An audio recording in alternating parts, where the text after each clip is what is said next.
أنا مسلم وأقولها ملء الفؤاد وفي حنايا الأضلع. أنا مسلم بيني وبين الله صدق محبة وتضرع.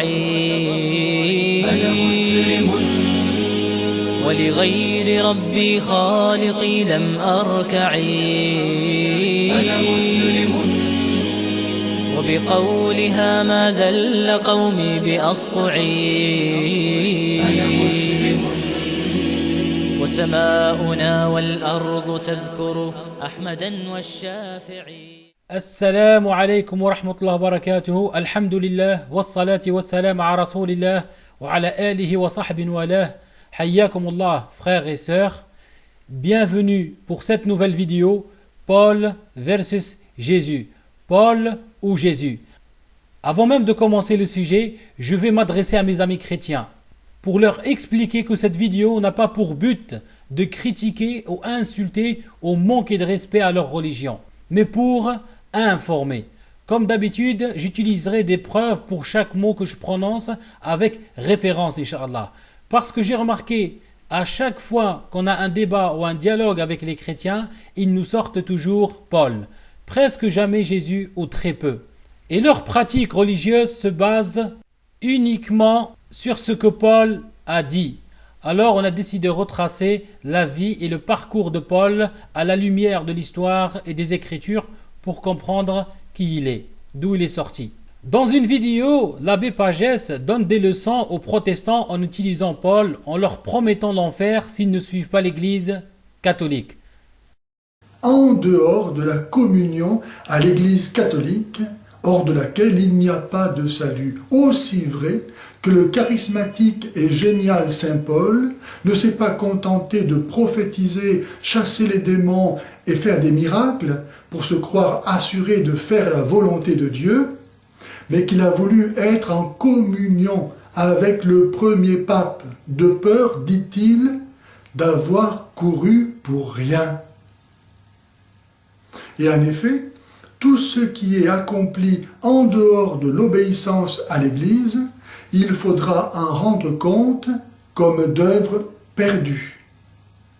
Le mal qui sera reproché aux évangéliques, s'ils ne se repentent pas d'ici là, est le même que celui qu'accomplissait saint Paul avant sa conversion. Il croyait plaire à Dieu en persécutant l'Église. Chaque groupe chrétien utilise les paroles de Paul comme il l'entend. La nature de Jésus diffère de groupe en groupe, même de chrétien en chrétien. Alors dans cette vidéo, on veut informer les musulmans et surtout les chrétiens. Et après, les chrétiens feront leur choix.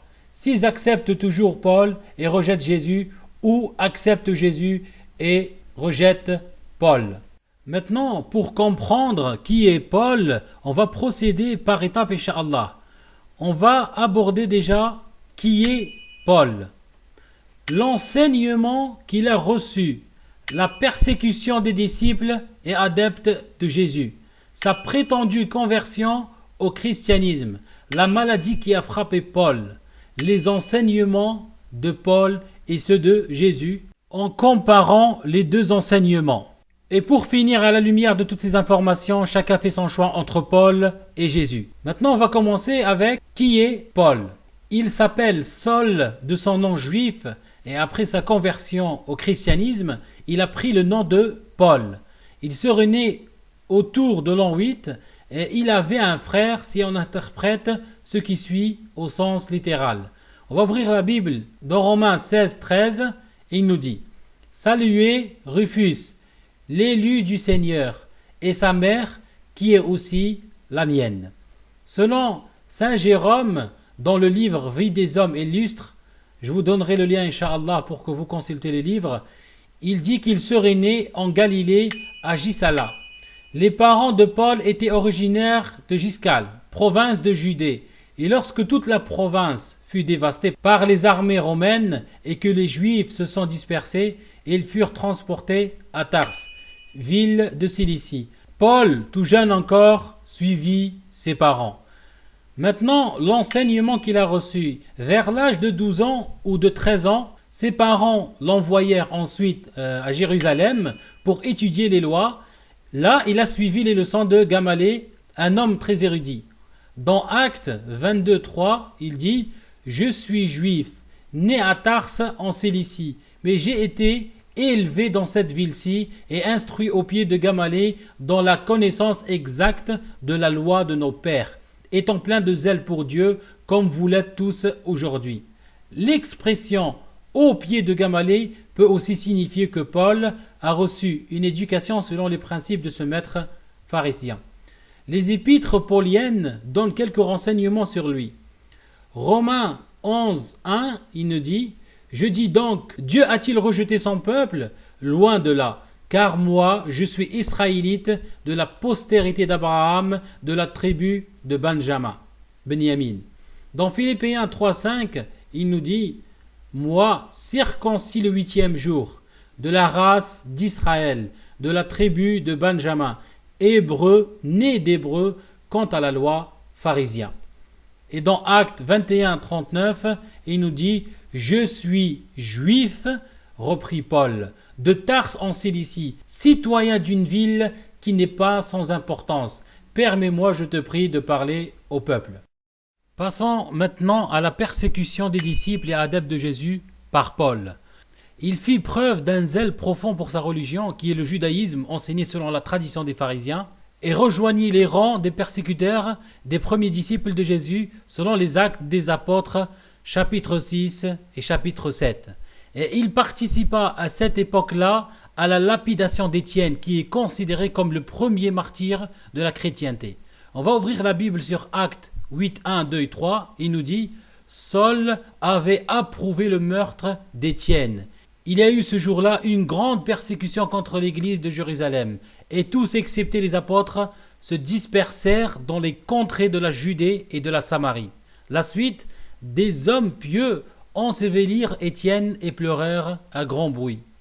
Saul, de son côté, ravageait l'église, pénétrant dans les maisons, il en arrachait hommes et femmes, il le faisait jeter en prison. » Les textes pour sa persécution, il y en a pas mal, on va arrêter là, Inch'Allah. Maintenant, on va passer à sa prétendue conversion au christianisme. Vous allez comprendre pourquoi je dis sa prétendue. On dit qu'il aurait obtenu des lettres de recommandation pour rechercher et persécuter les adeptes de la voie prônée par Jésus à Damas. Selon les Actes des Apôtres, au cours du voyage pour s'y rendre, il rencontra Jésus ressuscité. On va faire une étude, Inch'Allah, des textes, une étude approfondie, et on va voir si cette histoire tient la route. Il nous dit dans Actes 26, 13, et ici Paul qui raconte, « Vers le milieu du jour, ô roi, je vis en chemin resplendir autour de moi et de mes compagnons une lumière venant du ciel, dont l'éclat surpassait celui du soleil. » La suite, « Nous tombâmes tous par terre.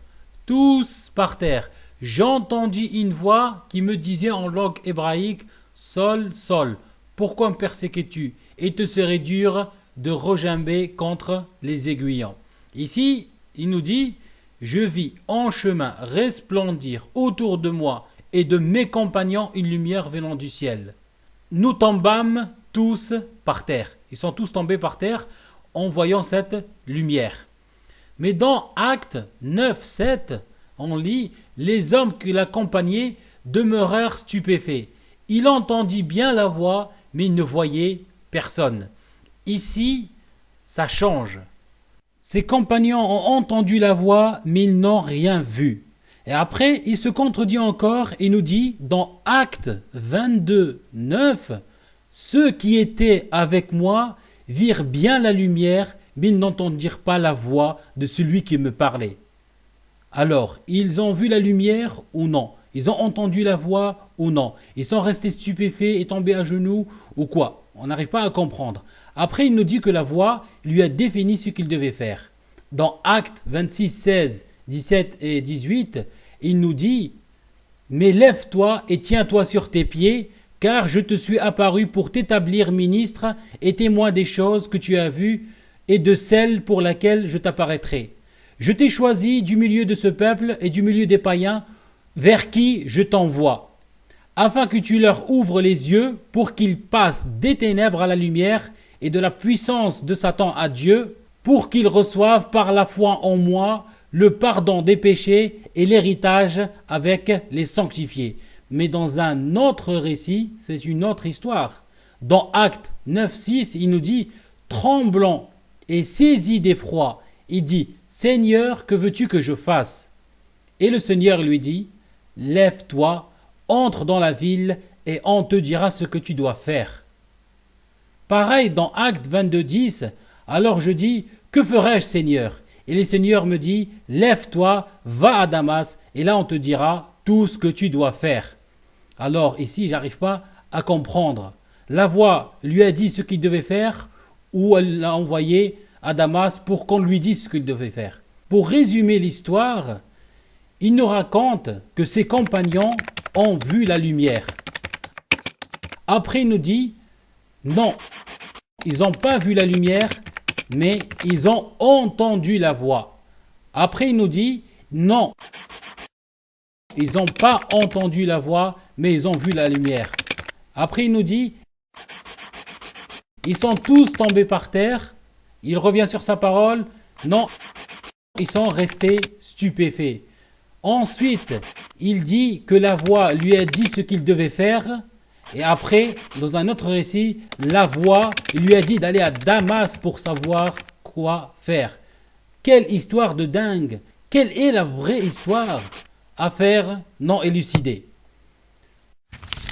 En plus, s'il dit vrai, comment il aurait su si c'était Jésus ou Satan qui lui parlait, puisqu'il n'a jamais vu Jésus de toute sa vie. Paul n'a jamais vu Jésus ni entendu sa voix toute sa vie. Et surtout que Satan peut se déguiser en ange de lumière d'après la Bible et d'après Paul lui-même. Dans la deuxième lettre aux Corinthiens 11:14, il dit « Et cela n'est pas étonnant puisque Satan lui-même se déguise en ange de lumière. » Et ici, seul un menteur, subhanallah, peut se contredire en racontant la même histoire. Surtout une histoire pareille. Parce que cette histoire, elle est tellement impressionnante qu'il devrait être marqué à vie. On sait que Paul n'a aucun problème à mentir. Le mensonge pour lui, c'est halal. Halal, comme on dit chez nous, c'est licite. Dans Romains 3:7, il nous dit « Et si par mon mensonge, la vérité de Dieu éclate davantage pour sa gloire, pourquoi suis-je moi-même encore jugé comme pécheur ?»